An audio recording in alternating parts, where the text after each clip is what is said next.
This conference will now be recorded. Next up on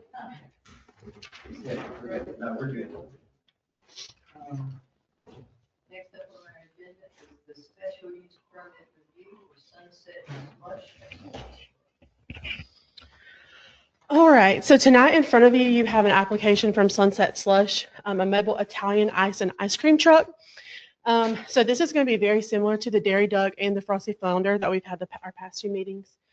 So I did want to remind you of the conditions that you all applied to their permit. May not operate on commercially zoned properties, town maintained roads only, not Highway 24, 58, or Taylor Notion Road. May operate from 11 a.m. to 30 minutes before sunset seasonally. Stop duration 10 minutes or less. May not block driveways. May only dispense pre-packaged goods. May not conduct business at any town-owned parks or facilities. The permit fee was reduced to $150 annually at the last Board of Commissioners meeting. And then they must provide background checks.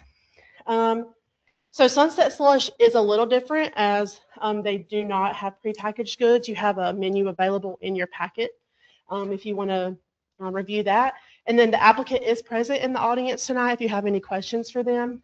And then as a reminder, each application is different, so you are able to apply conditions, to each one separately. Happy to answer any questions you may have, or we can turn it over to the applicant.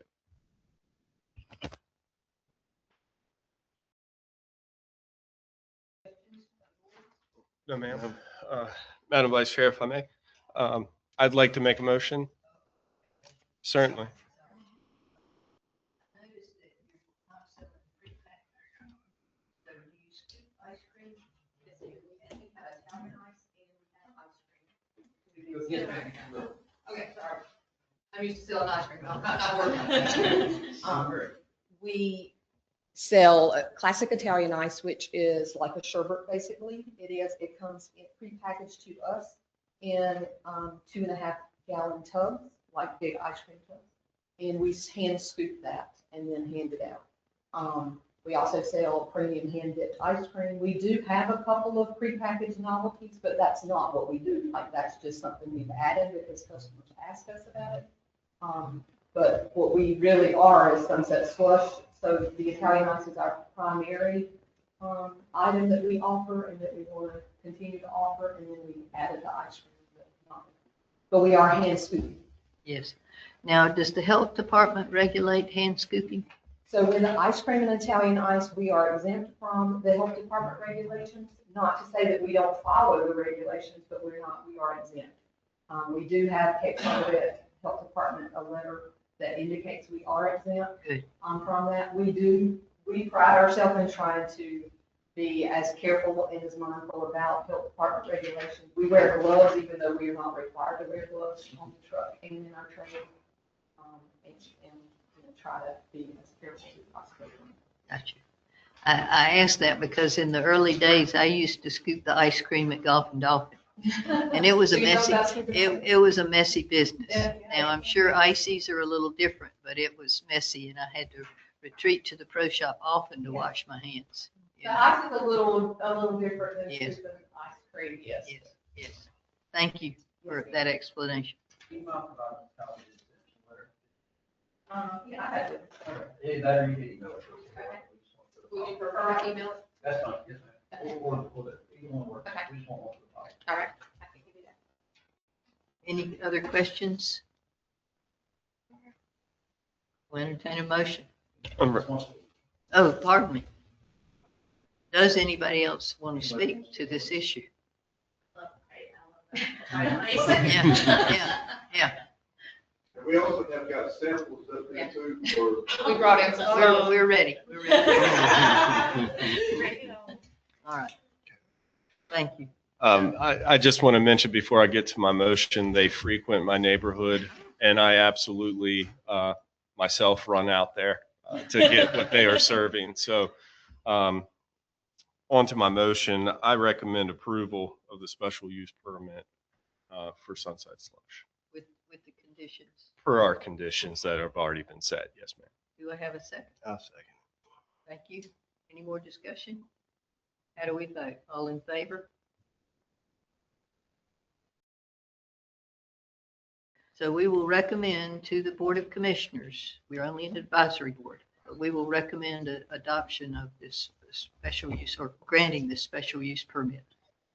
So the board may go here just on March 10th. March 10th. Okay, all right, thank you so much. Thank you, Board. So. Good, Just making sure good, I'm right here. good point. So the condition on prepackaged. It's prepackaged to them. are we waiving- Technically, waiving that I mean- condition and making it consistent with their presentation? I say yes. All right, just to clarify. Yes, Thank you yes, for that's that. a good point. Very good And they're point. not making it, was what I thought Right. prepackaged was. They're ordering it as prepackaged. It's- Well, it is. It is. Yeah. They're not making a it big at home. tub. Yeah, Just want to clarify that. It's coming from a consumer who has had to go through those yes, regulations and. Correct. safety They're not precautions. churning it in the truck. yes, exactly. Thank you. Next on our agenda is a rezoning request from Deer Track Land Corporation, 100 Taylor Notion Road. So this is a parcel that sits out of the point of Nation Road and KPA. The town purchased it, the town sold it. It's right there adjacent to where the reflection area is. Everybody's familiar with it. So the applicant is requesting rezone R30, same thing. This is a general rezone. There is a 100-foot signage on the north, 65-foot path, each one on the south. But I think everybody's familiar with this. This is a general rezone, so everybody's cognizant of this. Be able to do anything that's listed in the ordinance. Under that is right. There's no site plan comes with this. All that said, a question came up early on, deed restrictions. A lot, there are multiple deed restrictions, a lot, that go back to, and I consulted our town attorney on this. So, there are, as far as the signings, I think it's subject to historical covenants. So, but all of those things are very pertinent in this, to bring up. Now, as we make this decision, understand that a deed restriction is between property owner and whoever holds that restriction. That's not a town, That's correct. it's not a town issue, but it is something that you need to be pertinent of. Where you've got future land use plan maps, so you can look at that, you can consider our county land use plan and all of these things. So that's what we're doing tonight. Glad to answer your question if you have about this request. I was trying to get all the list of what was underneath that. Thank you.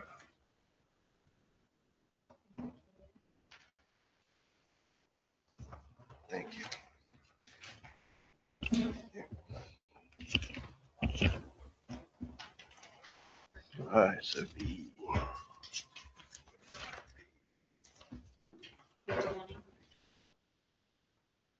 right,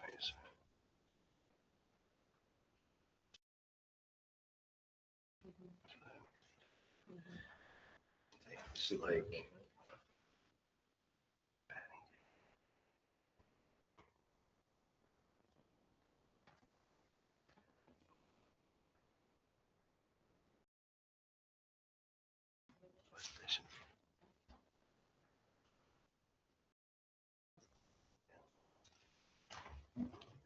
churches, yeah, that's everything basically. I do. Yeah. This is what communities. That's what I was seeing. That's what I'm. Oh, because that would be one of those things. That traffic. Yeah. But that's only being one previously. That would be good there, actually. That would be. Great. But see, I hear you. So that's. Yeah, Imagine. and- So you're yeah, you fine. can't. Let's see.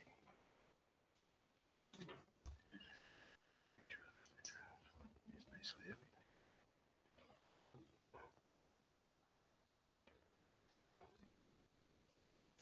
Are you good?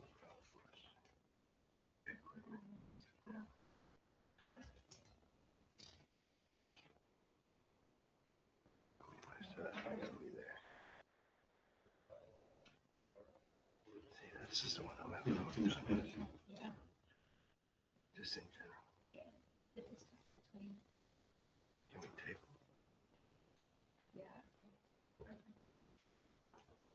Further information.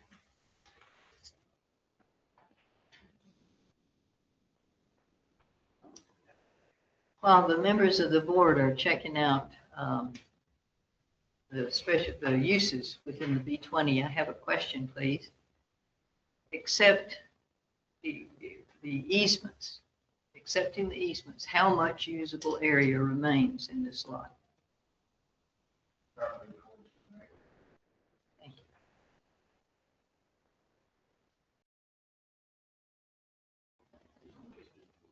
you. Yes, absolutely. Does anybody want to address this issue? Mr. Penny or anyone wants to address this issue for us? If you come to the. If you would state your name and address for the record, please, sir. Hello, my name is Will Ashby. We live over here at 109 Dolphin Street, and we also own the property at 110 Tanner Ocean, which will be right beside that. Generally speaking, I'm very pleased with what the town has done most recently with the addition to the park and other amendments that they've done to the area. I am, however, concerned about this general use moving more towards commercial. You know, is that a possibility? Is that kind of the intent? Well, it's certainly the intent of the owner, but it remains to be seen what this board says or ultimately what the Board of Commissioners does. Well, we bought the house for my father-in-law. He since passed, and my daughter will be purchasing the house when she finishes nursing school and hopes to live there. And we do have concerns about several things, be it noise and light pollution, obvious, concerns with traffic, how traffic patterns would change, and how they're already affected by that intersection. I work with our local EMS fire. And that particular intersection is the spot where we frequently visit. And I can only imagine the in and out traffic at a commercial facility with things unchanged. And, I would like to see what planning, funding, things like that would occur for that to actually become a commercial property and what type of commercial use it would be. I obviously am not necessarily for that being so commercial. I don't think it would be aesthetically pleasant, light, noise pollution, so on. And I could only imagine what type of commercial property would probably go in there. It would be one that would depend on high traffic, which it is. And, it lends itself an opportunity to be, in my opinion, a convenience store, another strip mall, or a gas station, all of which I don't feel like we desperately need. Or, that's my basic concerns. Open States resident. Thank you. Thank you. I do have a question about what they're doing with the roundabout. Like, how is that going to affect any of the? So I can speak to that. Okay. We've got a preliminary design. The preliminary design is exactly what that is. It's a Yeah. preliminary design. Yeah. Right? So what we know is there is going to be a roundabout there. Mhm. I think they're still acquiring some right of way in that area. It's been the plan for a long time. Mhm. It does look like it's moving forward. As far as what ingress and egress or anything else looks like right there, at this point, we just don't know. You don't know yet.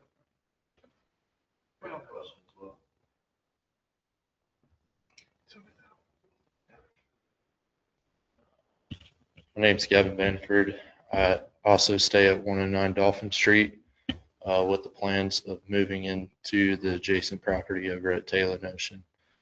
As a upcoming and new home buyer and somebody that's looking to start a family, having a commercial business potentially also deters me from wanting to stay there.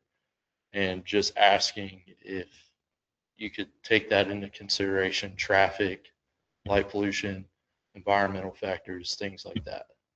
So that's all I want to say. Thank you, sir. Thank you. Here. I was not going to speak, but I had to, so I apologize, y'all. I just want to, Introduce my name is Terry Ashby, and I'm at 109 Dolphin Street. We did buy the house for my dad at the 110 Taylor Notion. He has since passed, and we went back and forth about selling the house or keeping the house, and our daughter is at school at Watts College of Nursing. She graduates in May, so we're really excited to have her come back home. She and Gavin plan to buy the house and will be living there. We're very excited about the park and the amenities that have come along with, after we purchased that house. You've got the walkway. It's an amazing little corner. But we are very concerned about the commercial property that it could turn into a commercial property. When it was sold as, I believe, it had a 4-bedroom septic permit on it. And so we were thinking somebody's going to buy a house and build there. That's great. However, it is on 58 in Taylor Notion, and that was a concern of ours, that somebody would try to turn it into commercial. I was a part of Sound Bank when Sound Bank built at Megan's Bay and Cedar Point. And I just want to remind this board that Sound Bank was a really nice bank. We got the community to buy in, and they were really excited about that bank building. And then, of course, Sound Bank sold to another bank. And then that property became a methadone clinic. So I just want to forewarn you that you don't know what that commercial property is going to become. I'm not saying it's going to become a methadone clinic. We need methadone clinics. I'm not saying we don't need them. But I want you to think about that for those folks that live in Star Hill.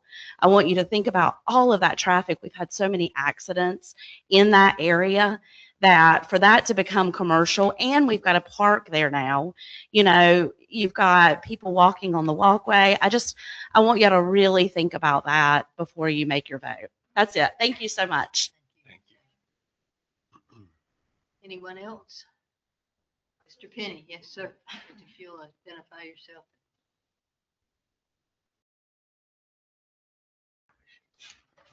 Gary Penny, president of Deer Track Land Corporation. My intent is not to harm Cape Carteret in any way at all. I think with the bike trail, pedestrian trail, dog trail, something in my mind commercially would fit in with the trail itself, almost like her what is that ice? Italian ice or something, somebody walking on the trail, get hot, or refreshments or something of that nature. As far as traffic goes, I'm sure there are requirements, additional lanes that would have to be installed, other things to prevent some of the traffic concerns. And as far as somebody being possibly affected from the trail, there could be setbacks that would offset any concerns about that. I really don't think there's enough room for a gas station or something of that size and volume. And I think it's going to be a tough sale for me. I went in open-minded. I was the only one that bid on the property. I did it because I like the amenities, all the amenities of Cape Carteret. I think it's like an amazing community. And the last thing I want to do is change that, other than possibly create somewhat of a increase in tax base that the lot would generate as a residential lot.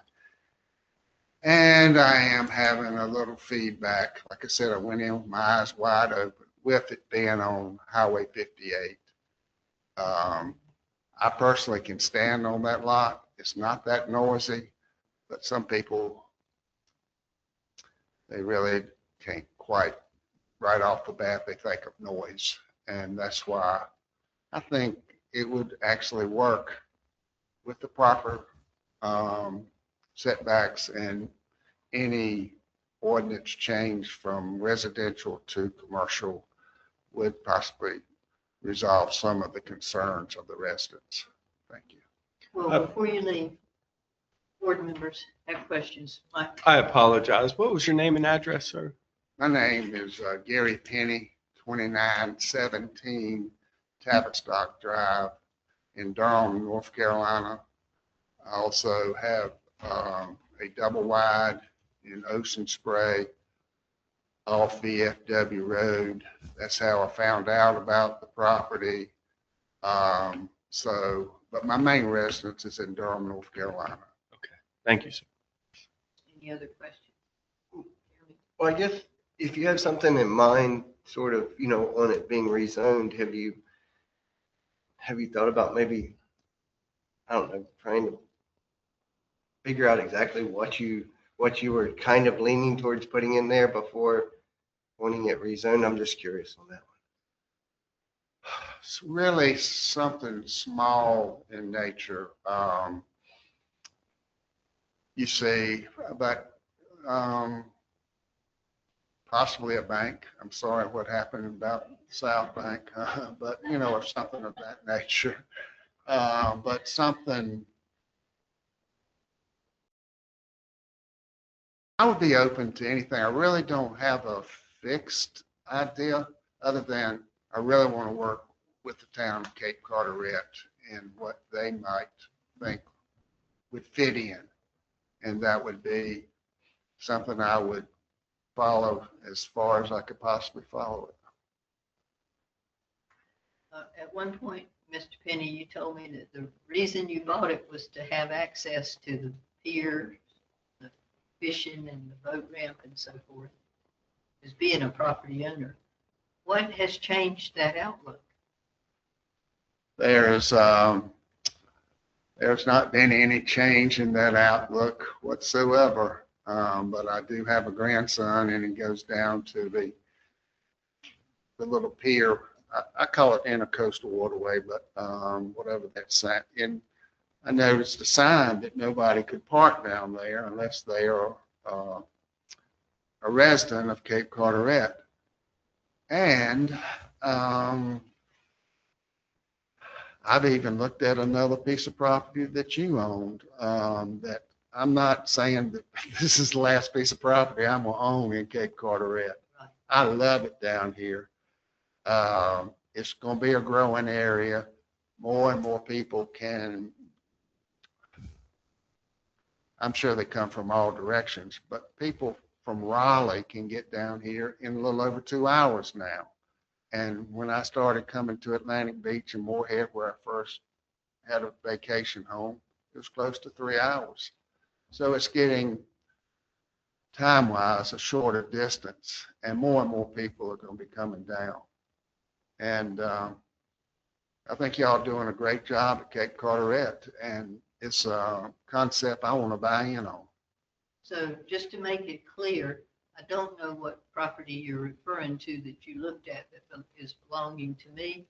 I have 0 property on the market. So No, you told me to go look at a property, and the name of the road was Bogue Sound, I think. The lot was Bogue Sound. And there's 2 Bogue Sounds, and I went to the wrong one. It was further up around, the IGA. And I said, well, I don't see a lot there, but I did find it.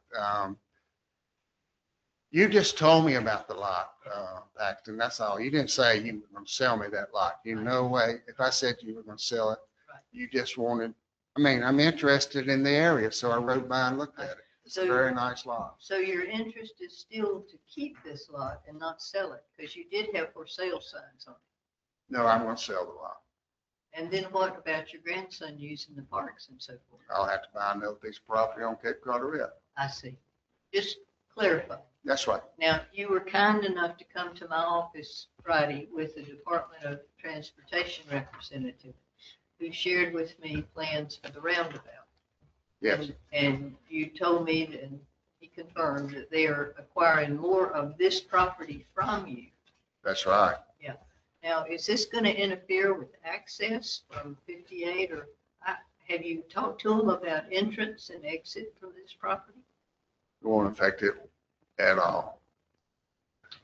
That is currently 1.14 acres, somewhere in that range. I'm not too far off. The Department of Transportation is buying from me 0.38% of that lot. And it's all up at the Triangle Point, which would be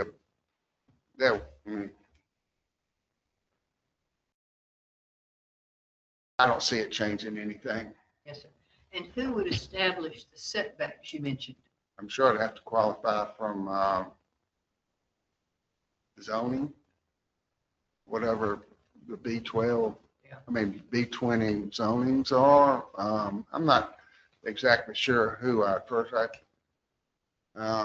knew Frank Rush real well, and he was very helpful in me obtaining the lot, and I have not met the new town manager. I think he's here tonight, but so there's a starting point for everything, so I guess I'd figure that out. Yes, sir.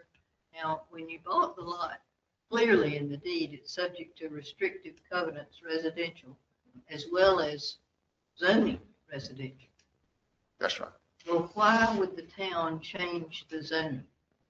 Because they would see a desire or a need for something of that nature on that lot, because as you come in from Raleigh, Durham, Kinston, you come usually down, you eventually get on 58, and that's a direct asset,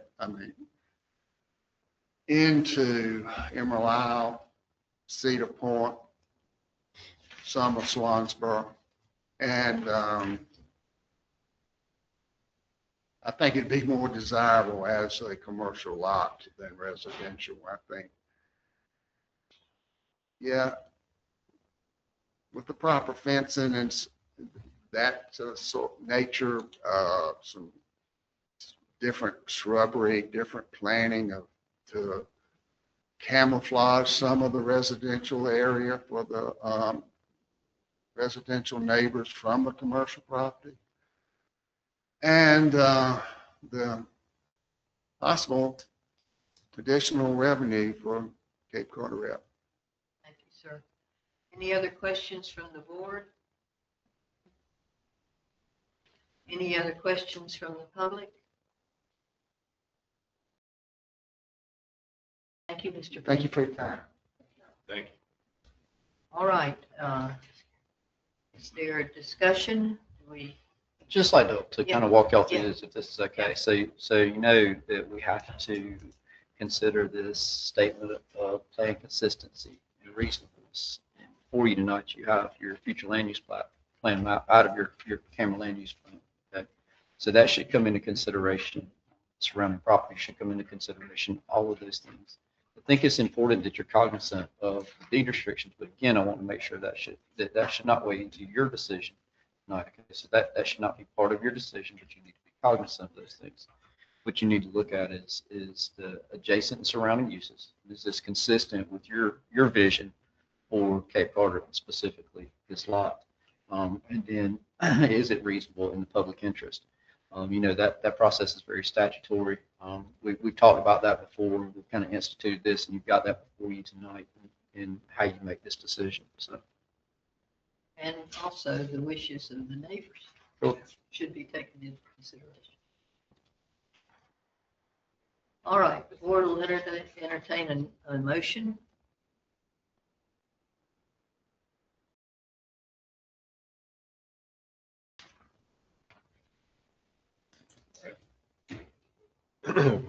I'll make a motion that we deny the zoning change from R30 B20. And for the simple matter that it is unreasonable for our current residential members of this town to be forced into now taking on a neighbor that would have a commercial type presence. I don't believe it is consistent with our land use plan. Do I hear a second? Thank you. Any more discussion?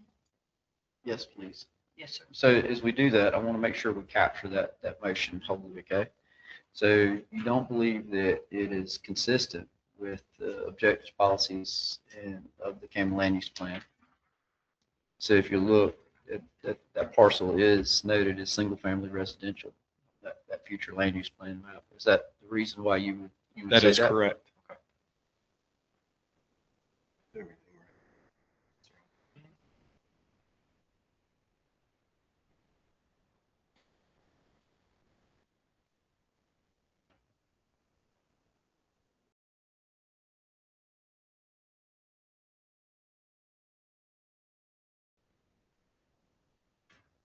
And you don't believe it's reasonable because of the adjacent residential properties? Correct. Sir.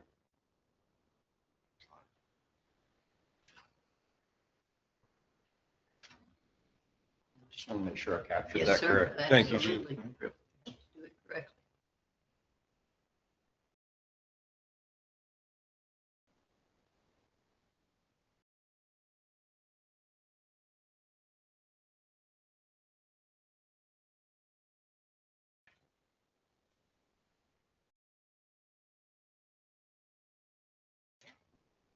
Anything else? No, ma'am, not for me. Any more discussion by the board? All in favor of the motion for aye? Aye. Vote is unanimous. Next on the agenda is the announcement for the Board of Commissioners meeting. We will make the decision.